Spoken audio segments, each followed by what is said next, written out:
শবে বরাতের রাতে কেউ যদি 2 রাকাত নামাজ পড়ে, 2 রাকাত নামাজ পড়ে 10 বার প্রত্যেক রাকাতে কুল হুয়াল্লাহ সূরা পড়বে। কয়বার?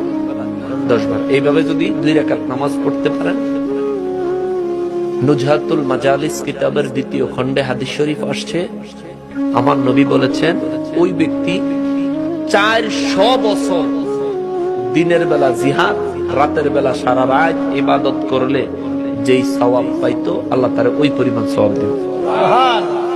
কত বছর? 400 বছর। 400 বছরের থেকেও বেশি সওয়াব পাবে। অতএব শবে বরাতের রাত ইবাদত বন্দেগীর মাধ্যমে কাটাবেন।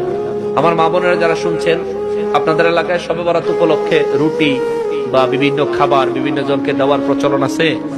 হ্যাঁ, এটা করবেন, এটা করবেন। সব থেকে উত্তম আমল হলো কাউকে দেখলে সালাম দেওয়া। সব থেকে উত্তম আমল হলো কাউকে খাওয়ানো।